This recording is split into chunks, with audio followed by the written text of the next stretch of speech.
So for many who don't know, my name is Craig Moore. I'm the founder of Black Excellence KC, and every month we ran a panel called Rebuild Honestly. And Rebuild Honestly was about bringing up subject matters around economic development within. And I think I had the faulty mic. We know who has the bad Dang mic. it! Within the Black community, and basically having a candid talk about these conversations, and how can we, due to COVID kind of resetting everything, how can we really rebuild our culture in an honest way? And so a part of really trying to create an intersection where other cultures can be able to hear this conversation that we have, it just made sense for me to include it into sessions. And so from this point on, all of our Rebuild monthly panels will be during sessions every third Wednesday. So super excited about that, and appreciate you, Kevin, for allowing us to do that. But this particular subject is one that it's kind of, I call it, it's kind of spicy. It's gentrification or development. And really, the point of me wanting to create this space or this panel was to get insight for those who are in that space, right? Who are in the development space. When you're talking about developing small businesses, when you're talking about developing areas, how can how can we really create impact if the people around those businesses can't afford to go to those businesses, right? And so this is why I take the approach of developing the individuals.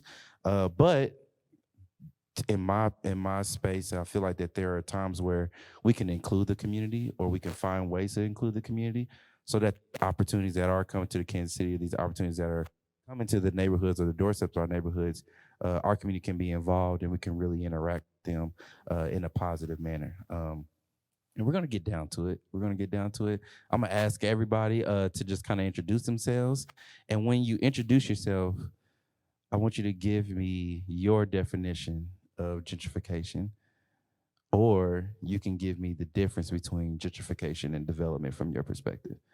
So I'm gonna go ahead and start on the far end. I'm gonna start right here because we tired of hearing Kevin talk. So Thank you. no, just kidding. I'll start right here to my left, Mr. Charlie. My name's Charlie Lowe. I'm with Crossroads Real Estate Group. We do a lot of real estate brokerage and development services throughout the KC Metro. I would say, the difference between gentrification and development, I don't genuinely know that there's a difference. Every gentrified project is a development, good or bad. Personally, I look at gentrification, there's a lot of different examples. Some terrible, like let's say Oakland, California. Let's say, the West Side here in Kansas City. I think that's a neighborhood that you can look at as a pretty poor example of gentrification. And then obviously Brooklyn. I think that's another big one that people are all very familiar with. Historically, Black Latino community gets pushed out, priced out of their neighborhood, and don't have the same representation within the community. But there are examples that I would look at on the Truce Corridor, the Wonder Bread loss, Ruby Jeans. Those are examples to me of gentrification done with a community-minded developer. It's possible to have good gentrification where you're investing in a community that has historically lacked investment and private capital. But it takes somebody that's going to be mindful, engage in the community, and care about still having representation from the community to achieve those goals. So that's kind of my 2 cents. I think gentrification can be good. Unfortunately, more often than not, what people hear and what people have experienced in the KC Metro and most other places, it's been bad. Guess it's my turn. Yes, ma'am. Yes, ma'am. I am Asia like the continent, Campbell like the soup, as I like to say, with Kansas City Area Development Council, manager of business development. We are your regional sales and marketing arm of the Kansas City region, bringing in the corporate attraction to our Kansas City region. We cover both sides, Kansas and Missouri, of the Kansas City Metro. 18 counties, 50 communities is what I represent. And again, my perspective, think of that outside corporate attraction of the companies and the corporations into the region, again, and across multiple industries. That's manufacturing, distribution, warehousing, data centers, office, back tech, you name it. If it's bringing jobs and capital investment, we want eyes on Kansas City. We want to promote the Kansas City region as the, again, innovation crossroads, as the next place for companies, not only in US, but internationally and globally, to interact and to be here, to create their business, to create their future, create those generational jobs here. I would say the difference between development and gentrification, it kind of piggybacks off of what Charlie said, and it's really that leaving out the community, I think, is the difference between development and gentrification, right? It's that when something pops up, or like I said, the developer just comes in out of nowhere and nobody in the community knows what it is, and the jobs are flying over their head, right? And you again, there's no way you can even skill up to get these jobs. I mean, just a complete untapped in connection with the community. I think that's the main difference, because like Charlie said, there is good gentrification and there is bad, but I think the main difference is leaving out that community connection and that community aspect of that job creation, again, of the conversations, even in the preliminary stages, those planning and zoning meetings, those community meetings, right? The voting, like all of that. If that's left out of the process, I think that's where gentrification happens, and it leaves that negative connotation. All right, it's my turn. All right. My name is Kevin McGinnis. I'm the CEO of the Keystone Community Corporation. We are the nonprofit that is leading the planning, development, and operations of an innovation community somewhere in this general area, between Hospital Hill and the Central Business District, between 18th and Vine and the East Crossroads. And so we've been working on this project since officially since the beginning of 2018, informally since 2014, 2015, when the Innovation Hub project was created out of the Casey Rising plan at that point in time, and then embedded into the Economic Development Plan of Mid-America Regional Council.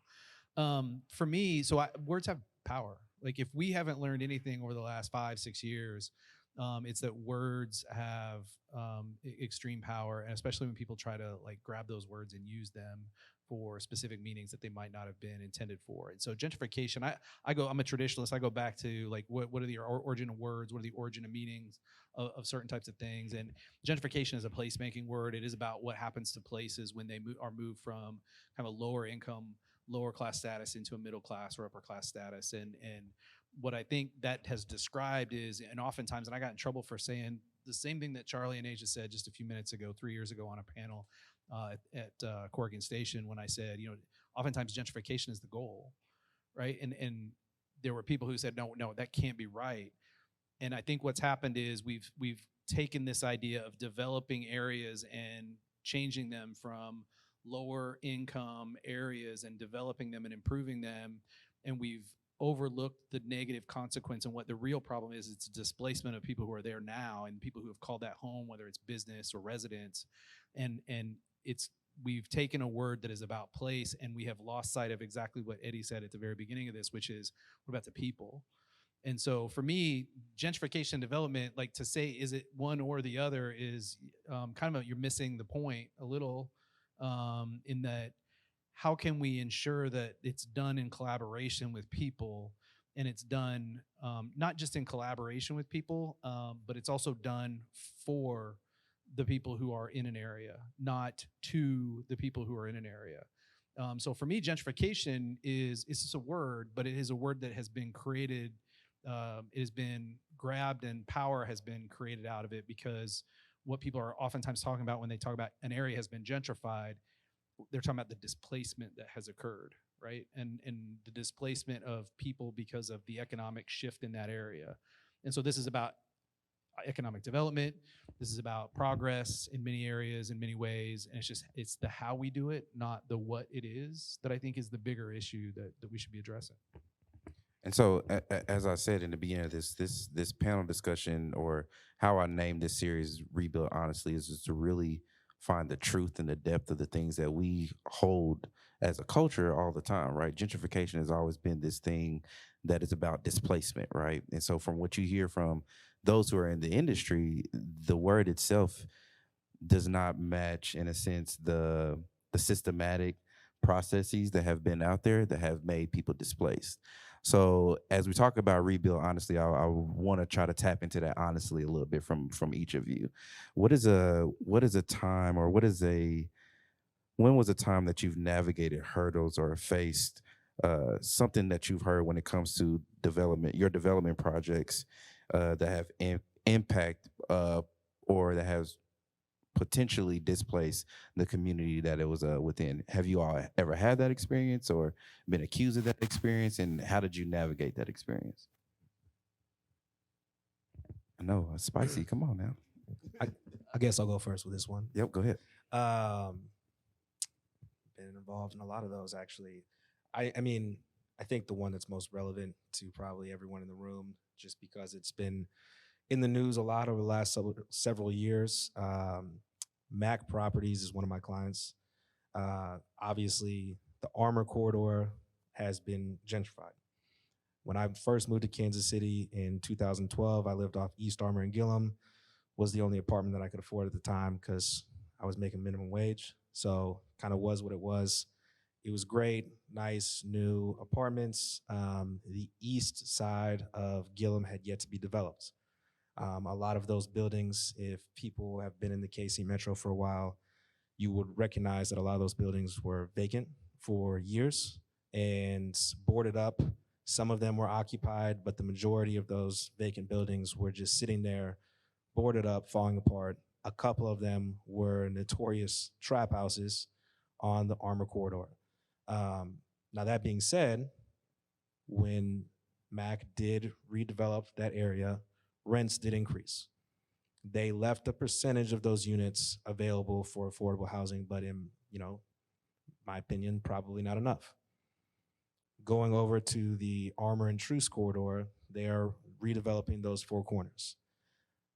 The pushback on that has been pretty strong from a lot of folks. And so, one of the things that I've tried to do to help navigate that situation is, anyone that knows me knows that I really genuinely do care about the community. I care about representation. I care about equitable development. And I'm involved on the board side with a number of nonprofit organizations. And then I'm friends with a number of people who are also, intimately involved in nonprofit groups. So what I've done on that particular project, there's 15,000 square feet of ground floor retail, talking to people in the community, working with small business owners, working with nonprofit organizations that provide funding for small businesses and consulting services for small businesses. Those four corners, 3 of them will be occupied by minority-owned businesses. One of them will be Chase Bank, which, again, on the Truce corridor, if you think about historically what's not been there, grocery stores, especially organic, healthy grocery stores, community grocers, Black-owned business will be there. Chase Bank, financial services historically have not been on that corridor. They will be there. And then there will be several other minority-owned businesses on the west side of the street. And then to continue that, to engage with the community, later this year in August, we are going to host an event at Community Grocers in collaboration with Porterhouse, Kansas City Gift KC, KC Black Owns, All Cap, Chase Bank. And that will be an event that is exclusively for minority entrepreneurs in the community. And the goal is not just to highlight what we've done on that intersection, but it's also to highlight the existing businesses on that corridor. Ruby Jeans, we're gonna be getting juice from Chris. Urban Cafe, he's gonna bring his food truck up, Justin Clark. So you can do things where you still have representation and it still feels like the community that was there before, while bringing in additional taxable income, while bringing in new housing, new products. Because I do think it's important that everyone realizes people are gonna keep moving to Kansas City irrespective of how many apartments we build. And so with that, prices will go up. It's supply and demand. And like the 6411 zip code this past year was one of the only zip codes where rents did not increase. The reason being because there have been so many new apartment projects from Westport through Armour that have come online in the last 2 years. So there's a large chunk of existing product, a lot of new product. It is just simple supply and demand, and you have to stay competitive as a developer with your lease rates to increase your occupancy. Like that. Oh, somebody, you had a question? Go ahead.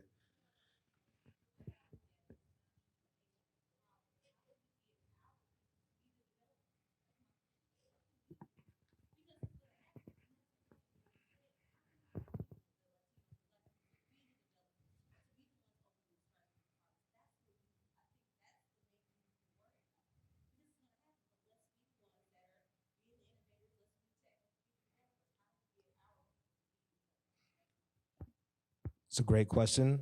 And there are groups in Kansas City that are operating today that you can participate in. Trust Neighborhoods is one. I actually had a call with them this morning. Mixed income neighborhood trusts. That is how you get involved.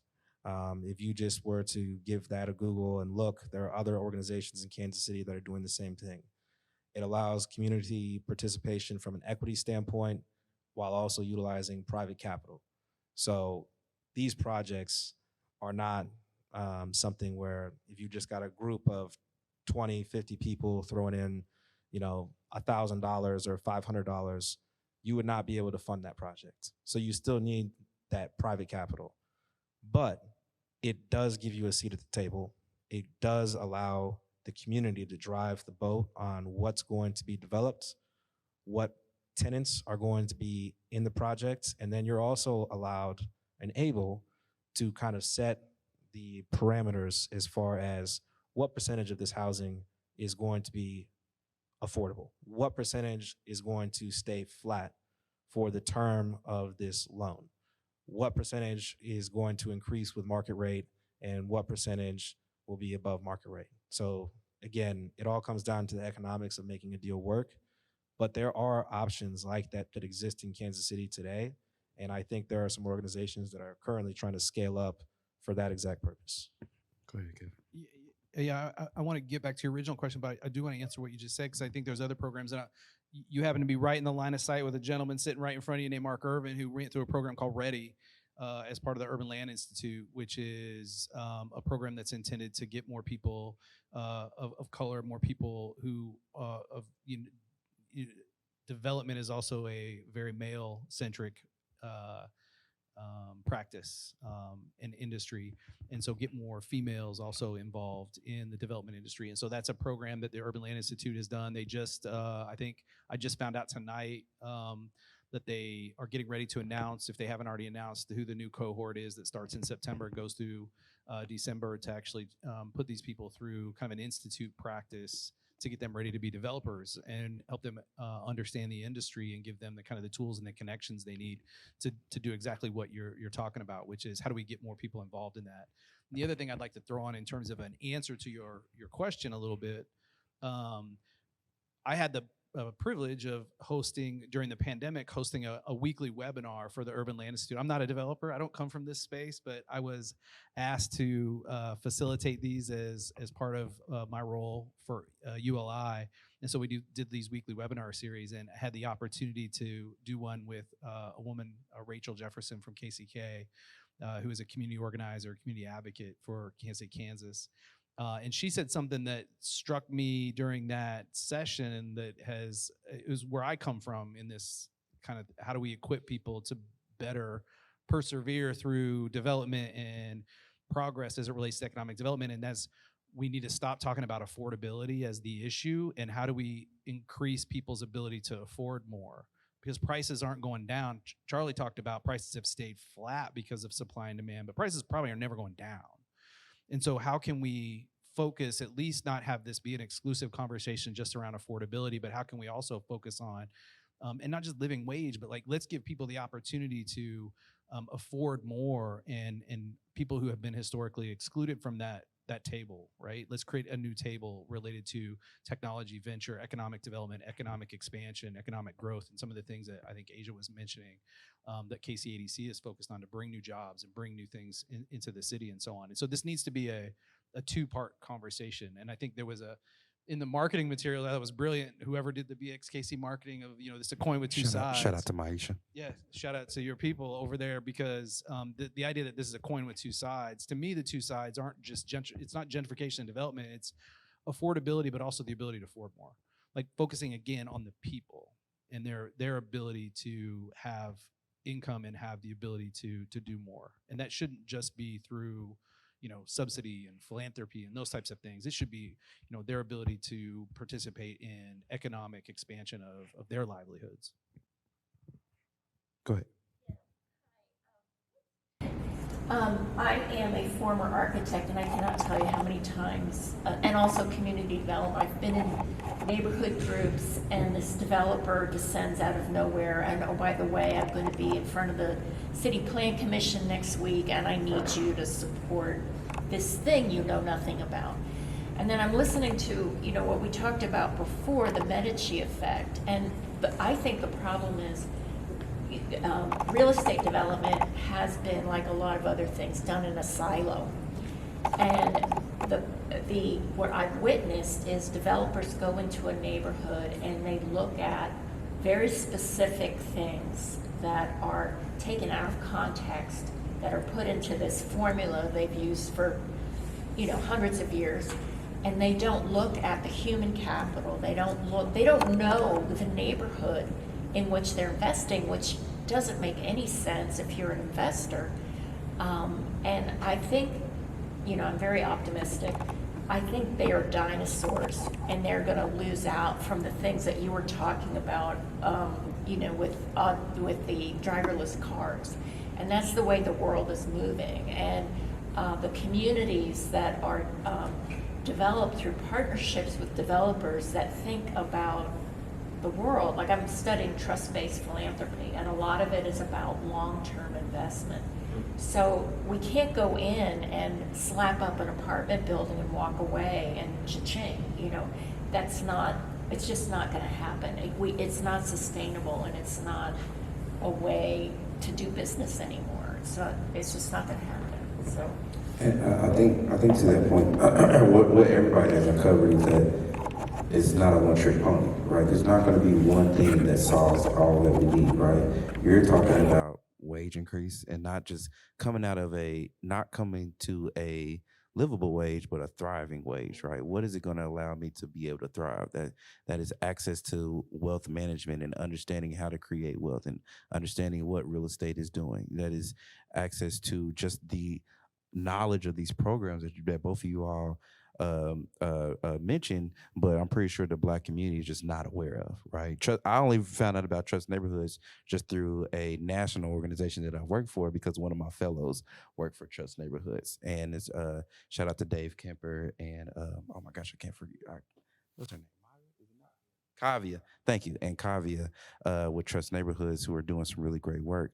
So it's going to take, and what I think the answer to your question is, it's going to take community, right? And it's going to take those who are not in the community to join the community. Like, that's the reason why we have conversations like this. This is the starting point, right? This is about rebuilding in a sense, but also being engaged, right? They just list off 2 resources. So now that you are aware of those resources, we now have to not only get yourself engaged, but get those who will spearhead that movement to be engaged, so that then the next conversation is having better access or just spreading that knowledge wealth. And one thing I would add to that is shop local. Like, the biggest thing that everyone can do in any community is stop shopping on Amazon, stop going to Target, stop going to Walmart. We have so many locally owned businesses with talented individuals in all of these communities. The east side, the west side, it does not matter where. There are a lot of very talented people that have the ability to give you the products you're looking for. You just have to get in your car or walk and shop at those locations. And it goes the same for food as well. I cannot tell you how many times I have seen people complaining about a certain situation in their neighborhood, and the lack of opportunity for other minority-owned businesses, but then they never go to the 2-3 minority-owned businesses that are on their block. It's supporting those people, giving them the resources to scale and grow their business to continue that representation. Go ahead. I think, we need to move away from the them, those, theirs conversation and get back to the we, us, ours conversation.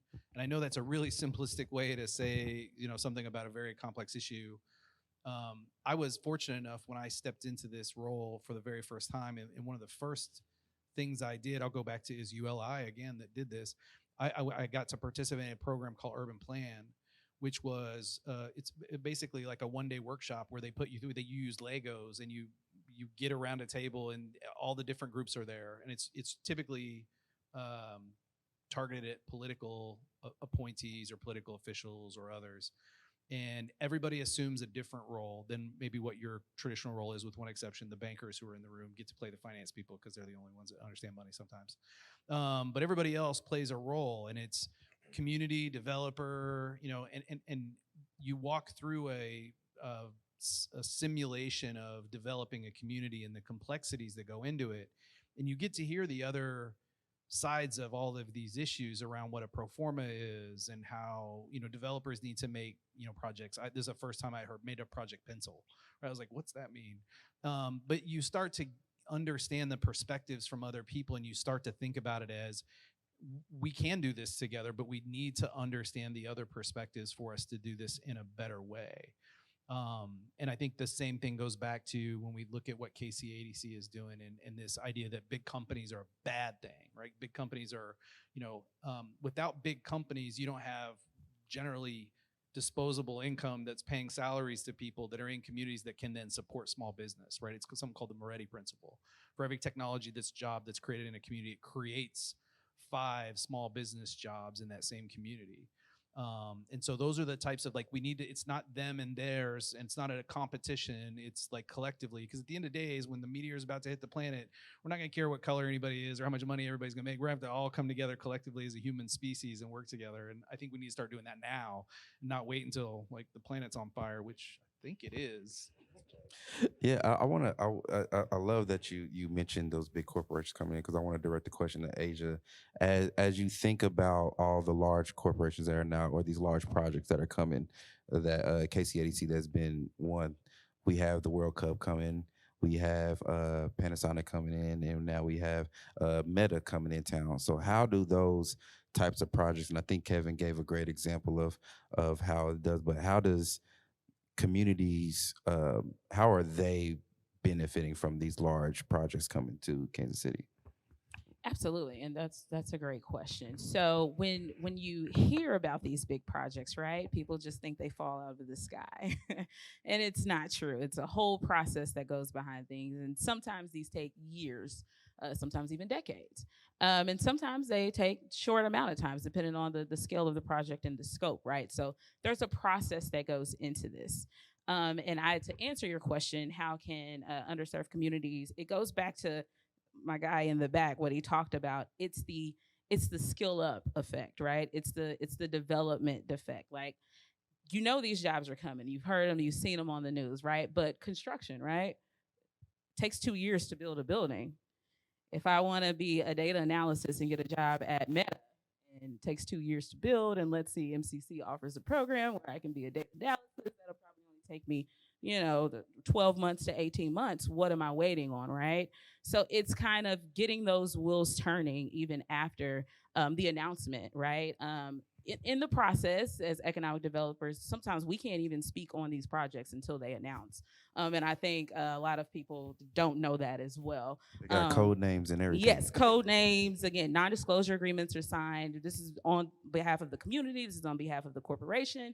This is on behalf of a lot of players involved. And then there's also, it's not just one person bringing in these projects. It is a coalition of the willing. It is, again, multiple communities. You have multiple state partners. It could be on both sides, right? We're competing with each other. We're competing with the Austin. We're competing with this person. I mean, there's so many meetings, and so it's such a huge process.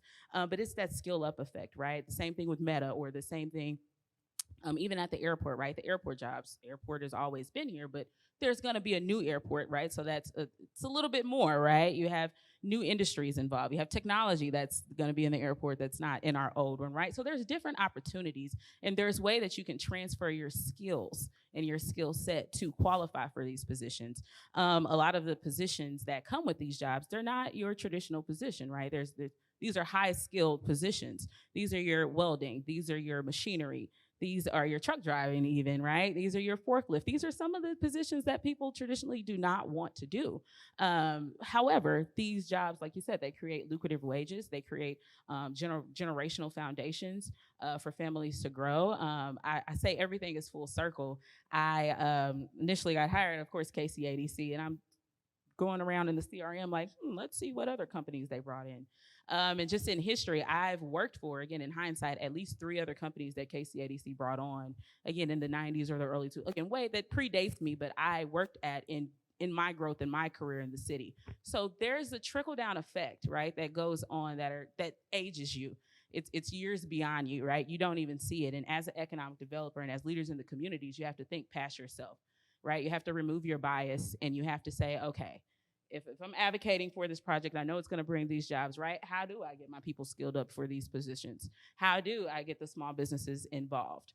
And again, even with the commuter source, right? So Panasonic, they're going to be in DeSoto, right? It's a little ways out. However, we understand that in marketing and selling Kansas City, that corporations, companies, and employers, they expect no more than about a 30-minute commute, right? So it's far out.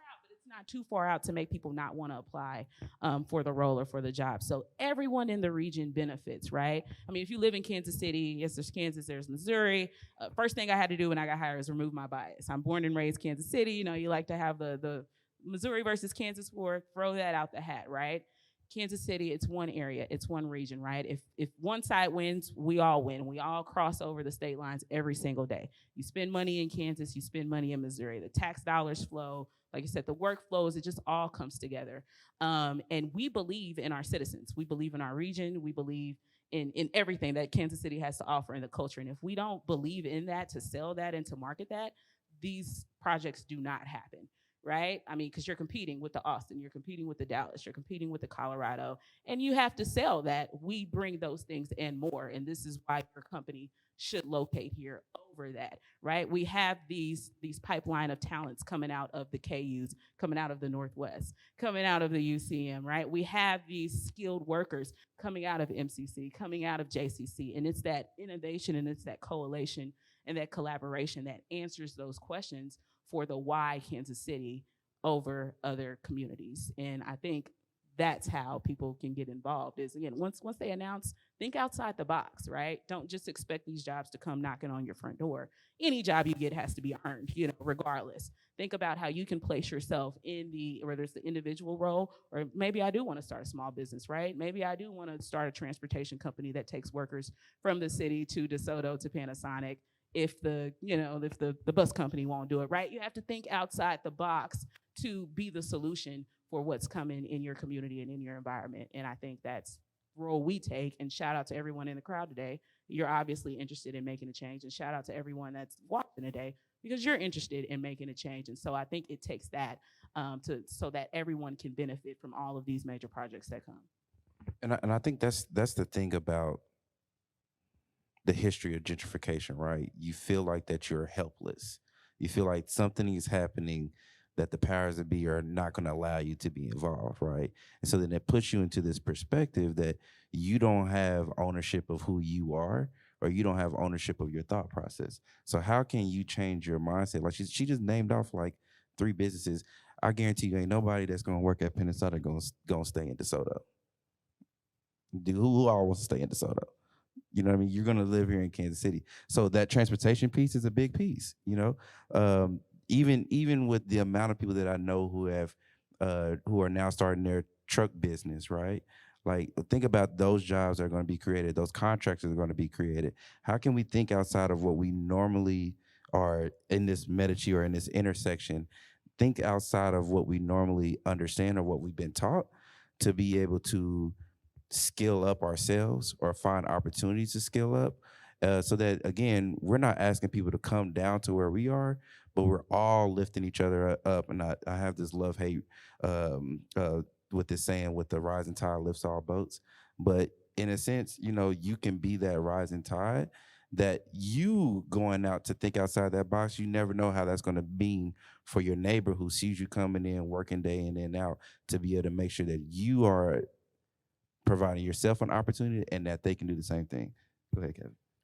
Yeah, DeSoto's a nice place. There will be people who will live in DeSoto, and there will be Maybe people that's who just live my in black Garden. bias. I was just gonna say, like, literally, you think DeSoto is not thinking about, again, creating housing and how do we capture those people that they want people to live there because of Panasonic. So their wheels are spinning. Like, just that idea starts a whole nother process in a community. How do we capture the people that we know are gonna drive into here? We want their tax dollars to stay I There want was- to it say was on no- record, I apologize for my black bias, because my perception is like DeSoto is not for me. But I didn't really want to make it about DeSoto as much as, but I do think that is a really interesting example in this conversation, because I don't know how many of you caught it, but Fox 4 News did an article several days, maybe a week after the Panasonic deal came out, that said DeSoto was worried about this very issue, and they used an example of another, like a Tesla facility that was, I think in Oregon, that was being built up there, and how it priced all the people out of the community. And so the people in DeSoto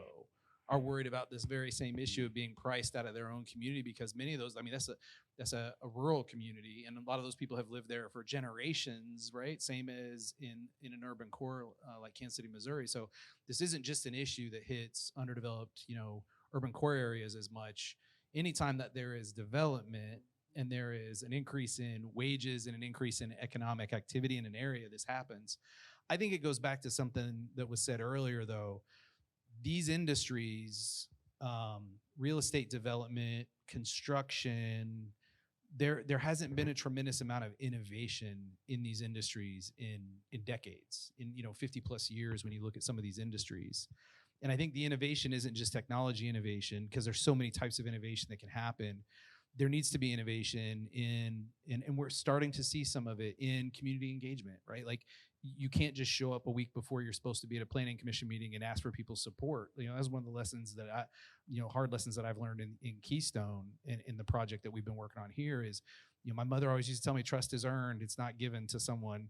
And those developers need to go do that pre-work. They need to go, and they understand that is something that they have to, we'll call it, innovate on in terms of how they do business. The other thing, and we talked a little bit about this, trust neighborhoods and some of these other models that are coming out there.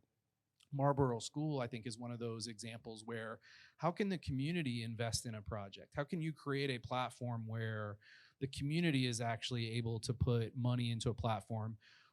As I studied innovation districts around the country, there are a couple places, Portland, Oregon is one, and there's another one I think it's in Baltimore, where the developer won the project because they created a parcel development agreement that requires them to put part of their equity from their project into a crowdfunding platform then they circle a geographic area around it, and then they allow people to invest 50, 100, 200, like whatever they can afford into that project.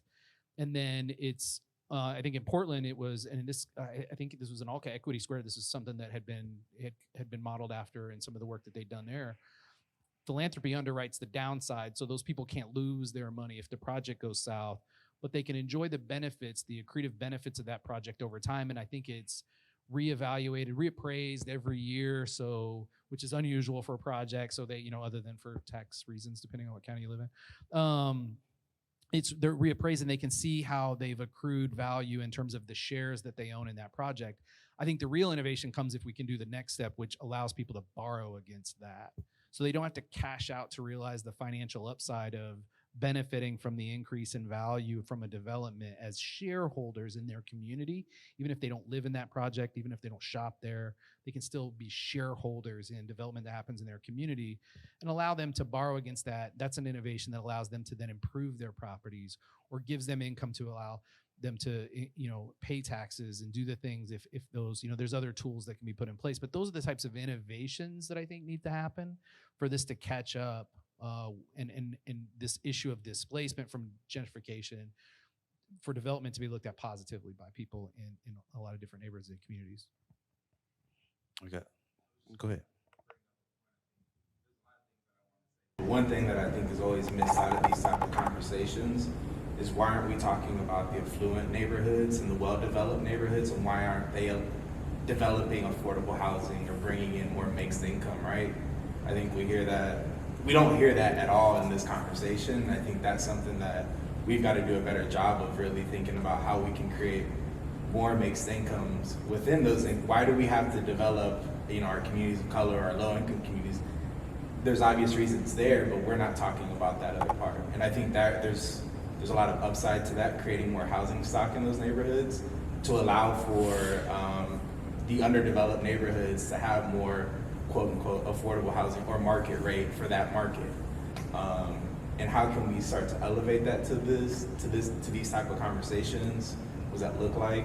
I don't know the answer. I'm just saying, I think I feel like that conversation is happening a lot more than maybe we see it in the community here. I know in Johnson County, there are at least 2 projects that I can think of that are highly controversial and have been, the NIMBYism is strong, like don't build those apartments in my neighborhood. So I don't know that the conversation happened in the context that you're suggesting it needs to happen, but it's happening. And there are people in those communities who are, I think, fighting the good fight for what you're talking about and saying, no, actually the people who work here, and by the way, when you go to that restaurant, or when with the people who, work in this commercial building, or the people who, service the roads and do the things in our community, like they should live here too. And we need to fight for those people to be members of our community. There are people who are having those conversations in those, we'll call them affluent communities. It's just not as visible because a lot of times those conversations happen either on the front page of the paper or they happen in the back room, right? They don't happen in, to your point, I think a forum like this, but it is starting to become, I think, an issue everywhere, and not just an issue in, the lower income, the under-resourced communities of Kansas City. That's my take on that. All right, go ahead.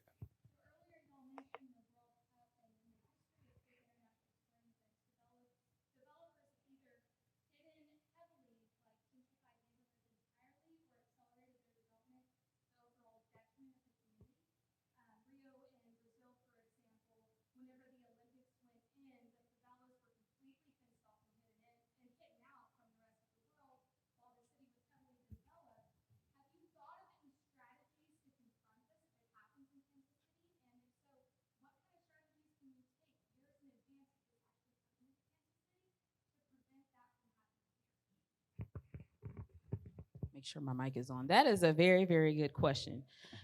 So yes, like as we all know, the World Cup is coming. It's coming. It's here. We want it 2026. So to counteract some of those things, because I feel like, as economic developers, I've too read up on the horror stories, right, of these developments happening at these Olympic, or, these big sporting events that get caught on these cities, and then they go completely abandoned, right? They leave. So, just millions of, it's fascinating actually when you read about these stories, all of the money, all of the construction, all of the stuff, and then it's just left there. That is not our goal in Kansas City. And again, we don't want that. So all of the parties involved are heavily involved in making sure that that does not happen. Pretty much the development of any facilities that get created, it has to go through, like I said, planning, it has to go through the same stuff, right? And then it's the hard questions that get asked after, okay, well, after this is gone, right? And we're not gonna have a World Cup every year. How does this benefit the community? And if they cannot answer that question, it probably won't get, voted or passed or moved on to the next thing. However, there are solutions that still need to be had because we have a World Cup coming, right? So those conversations are happening, and they happen, again, years in advance. And again, the way that we advocate for the World Cup, again, is providing in those lodging, those transportation, things like that. So that way we're also not, again, promoting ourselves as a community, like, oh, we can handle all of this stuff, and then like we literally can't, right? Because that's how stuff backfires. You have to know that you do have, the tools to have this thing and to make it work. And if you do need to build, that's okay, but what does that look like? And then how does it positively impact the community after this big event leaves. Those conversations are happening. And again, it's our goal, my organization, and I know cities and counties that are involved, we definitely do not want to have any World Cup light or anything built and left, kind of what you've seen out in the media and on the news. Yeah. I think also too, Kansas City is doing its best to show its inclusion of other diverse cultures early stage, like to the Power of Diversity brunch or breakfast with the Kansas City Chamber. And their biggest thing was they were talking about Welcome KC. And Welcome KC is specifically a program or a campaign built to how we support immigrants coming into Kansas City and how we get them ingrained into our city. And so I feel like that there are just little steps that are being created to make sure they're included.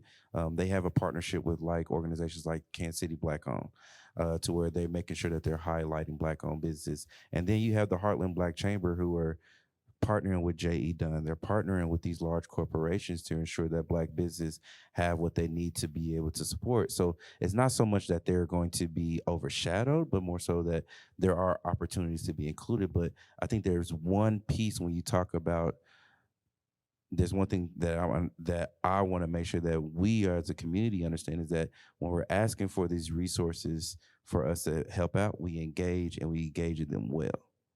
And that is what's going to allow us to not be oversighted. That's what's going to allow us to not be pushed aside, is that we are there, we're making an impact, and we are being a part of the success that's going out there when KCADC talks about the great Kansas City that it is, right?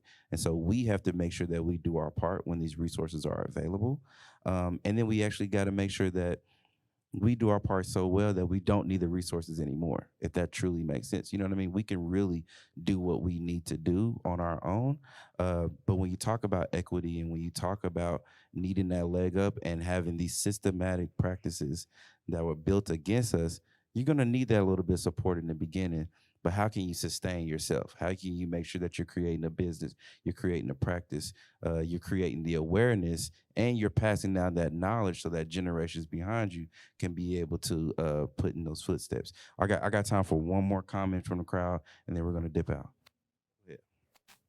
So with all this development happening so quickly, and we're talking about community and bad gentrification. So how do we catch up to people in the community so that there's no such thing as bad gentrification? So how do we get them, because there's all this development's not stopping, and it's going to continue to speed up. So then how do we get everybody sped up? I think that's the piece that I try to approach in that last comment, is that you work for Goodwill, who has a really great workforce development program. You have the FEC, who has a workforce development program. You have BXKC, who is trying to do things for Black professionals to be able to increase their income. And as you can see right now, how many seats are here that are filled up? You know what I mean? So we're trying to do our best to be able to provide opportunities so that the community can engage, but you can't continue to place the blame on the resources if people are not engaging with the resources. So we have to make sure we're doing our best.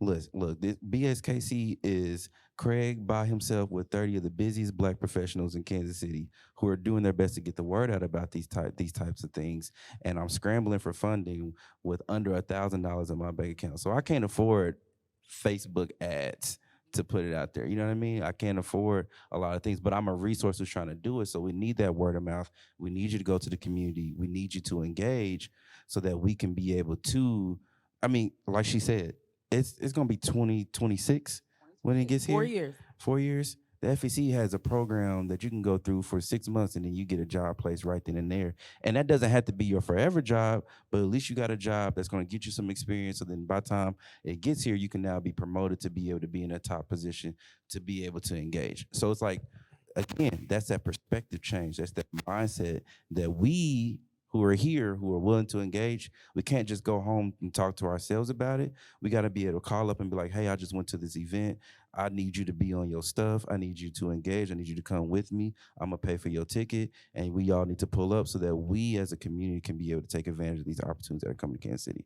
I would say it's also on the other side of the coin as well. I think you're talking about how traditionally maybe marginalized or vulnerable populations are supposed to elevate themselves without having the adequate resources to do that. I think you also need to point the light on the who has the power and who has the authority to create an equitable system and rethinking that. And I think that starts at the policy level. Yeah.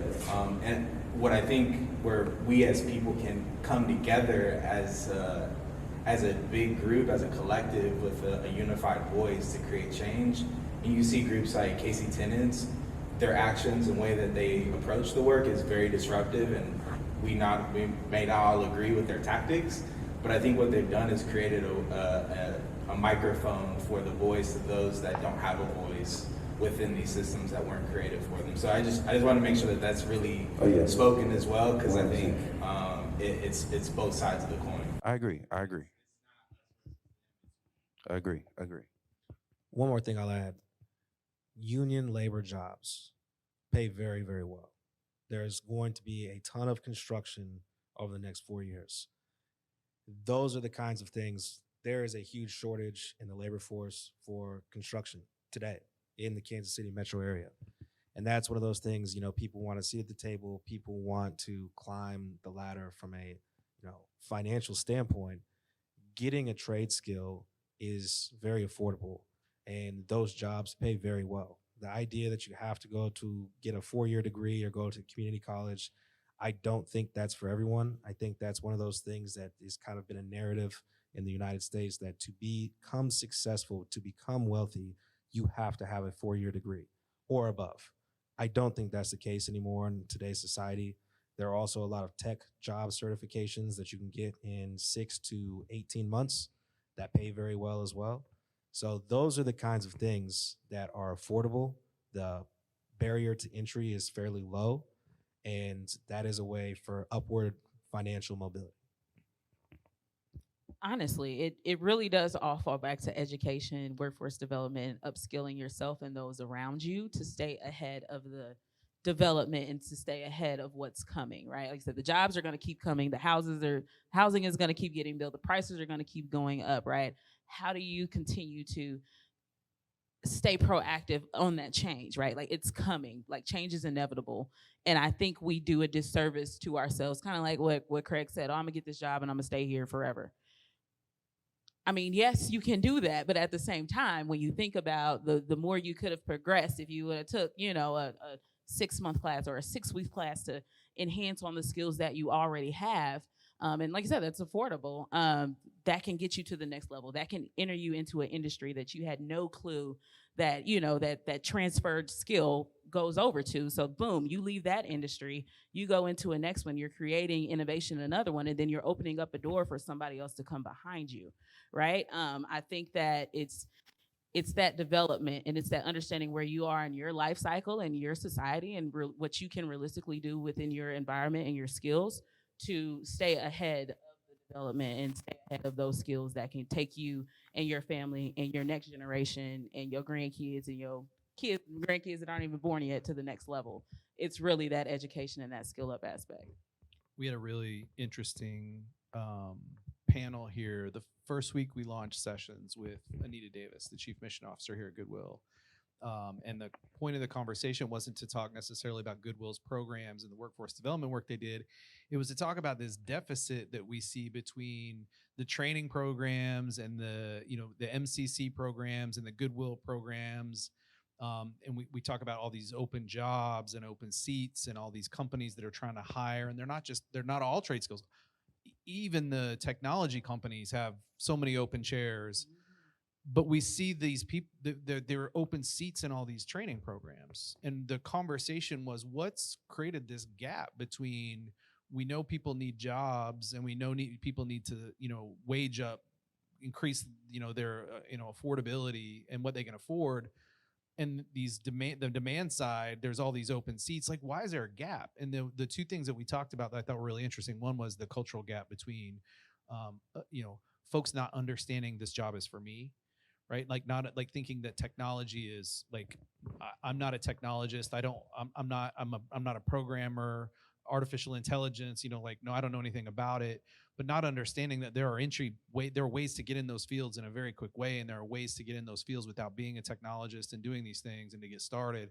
And so there's a huge cultural societal issue on that side. And then on the other side, there is, the issue of the trade skills in general of the parents. And this was why MCC shut down their North Campus and integrated it down here, because they couldn't get students up to their North Campus where they were doing trade skills training and so on. And it wasn't that they couldn't get students, it was because parents didn't want to send their kids there because they didn't want their kids working in jobs where they get dirt under their fingernails. That was the quote from Sean Atwater, who worked up there. And there's this perception that trade skills jobs aren't good enough for people, right? And there's again a cultural gap between the understanding of how much money you can make and the modern tech trade skills jobs, how they've advanced and how they're different than a lot of the jobs that maybe grandparents or parents had, those types of things. So somehow we have to address those gaps. I will say, just from our perspective, one of the things that we are trying to do in our little part of this is, how do you make these things more accessible? We are the only innovation district in the country that I know of, and I was reminded last week that we are not an innovation district yet, so I have to be careful about that. But we are the only building. We are the only community center for the innovation community in the country that is, one of our imperatives is to ensure that innovation is accessible to everyone, and that we are not creating greater income segregation by creating greater income or innovation density. And that is intentional in how do we make understanding the opportunities, understanding the technologies, hearing stories like Heather Spalding that got up here and told her story about a founder, told her story about starting her company. How do we make sure more people understand she didn't consider herself an entrepreneur when she started her journey. She just started doing something, right? Like, how do we accelerate everybody to understand there are paths for me? And there's not just one path, there's not two paths, there's not 10 paths, there's hundreds of paths for people to participate in the innovation economy and the future of these fantastic corporations that are being brought into Kansas City and these jobs that are being created here. Like, we need to keep at it, like, one brick at a time, like, just keep building the foundation. But to your point, all these industries are accelerating, the technologies are accelerating, the development is accelerating. So we absolutely have to do our best to accelerate the people along with it. All right, so I'm gonna close this out, right? The thing that I feel like that we need is community, right? And you need representation of the community in all aspects. That comes from your civic leadership, that comes from your Kansas City Area Development Council, that comes from your workforce development, that comes from just you talking to the person that's living next to you, that's in your community. It's gonna take all of us to be able to fight this overshadow that gentrification has had. I mean, and again, let me just say this. This panel was not built to solve the problem. This panel was to build the foundation of real conversation, of a new understanding, of a new perspective. And hopefully it energizes all of you all to be able to go and continue this conversation out and then bring that data back. We have a QR code sitting right next to that young man in the white t-shirt that we're gonna ask for your feedback. We want to know what you thought about this conversation. We want to know what you heard and continue to dive into letting us get that data so that I can continue to go to Charlie. I can go to Asia. I can go to Kevin and tell them this is what the community is saying. This is what we feel like that we need. This is how we can better shape programs. I think a lot of these training programs, they're done during the 9 to 5 hours that I got to go to work, so I can't necessarily attend all of them. So how can we as a community say that we're going to come greater in numbers if we can have equitable opportunities or opportunities that's going to make sure that it includes the perspective that I live in right now. And this is my last comment. So I appreciate all of you all coming. Again, this is not the end all to be all. This is just the beginning of the conversation.